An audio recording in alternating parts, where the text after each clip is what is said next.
Today, again, we're talking about fashion, and I have two beautiful ladies here. They're talking about African fashion, African textiles, and how it defines our pop culture.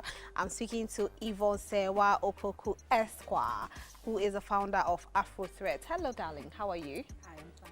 Good. And also Nami Tete, the Afro Pole Red. Afro Pole Red. You have to tell me what Afro Pole is. She is the founder of the Queen's Closet, and she's an entrepreneur as well. How are you, beautiful ladies? You look dazzling. Thank you. Is it because you're talking about fashion? I'm trying to be like you. Hey. Anyway, so let's talk about it. First of all, I just want to know, why have you decided to have African fashion, textiles fashion? Well, I was born and raised abroad, and over there, when you mention African textiles, people think of one thing. They think of bright, colorful prints. That's it. So I recently launched an online store called Afro Threads, and the goal is to promote a wider variety of authentic African prints and textiles. And I emphasize authentic because of the influx of imitation materials on the global market.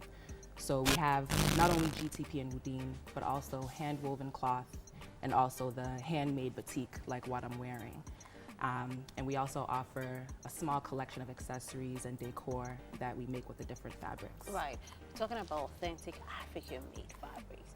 Let's take Blisco, let's take High Target. They are all African-made fabrics. Will they, qualify to be a part of this African textile? I think they would to some extent, because what makes something African or whatever we define it as has a lot to do with, the manufacturing, say the designs, who the designers are.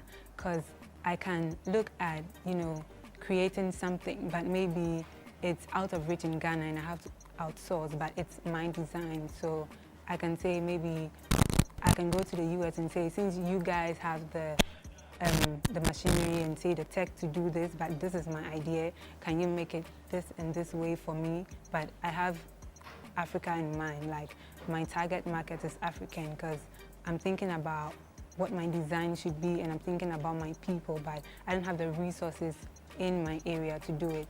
So it depends. Don't we have enough resources in Ghana to be able to, to do these things? Because if we talk like Kente, we have the resources for Kente, we have the resources for batik. So why do you, even with the, the textiles, we have the resources for it. GTP is doing it here. Why do we have to go out there to outsource? No, I'm trying to say the question you asked about, is it African? Okay. I mean, just because something isn't made in Africa doesn't mean it's African. Okay. Doesn't mean it's not African. It doesn't mean it's not African. So yeah. no matter where it's made, we don't have to outsource when it comes to textiles. We can make it here, but I think the problem is people run away from the price. Because anytime I go to a Woodin store, I see a certain class of people there.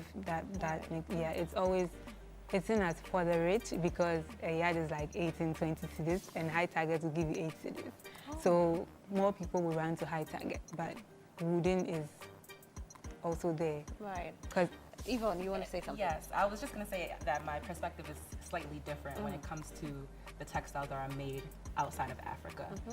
My store is focused on supporting jobs in Africa. So textiles that are designed by Africans and made in Africa is what we define as African textiles. So I would call Velisco and High Target African inspired because they make it outside of Africa, made by non-Africans, but for this market.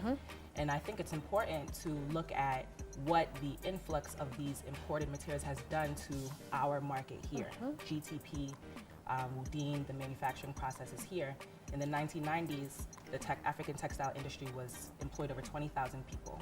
Now it's down to less than 5,000. And that is due to the influx of these outside materials. Right. So when you talk about how can our industry thrive, I think it's focusing on made in Africa, made in Ghana, supporting jobs, supporting the economy here. So when we talk about an African look, what is an African look? The first thing that comes to mind is kaba and slit. I mean, I grew up seeing my mother wearing kaba and slit, my aunties wearing kaba and slit.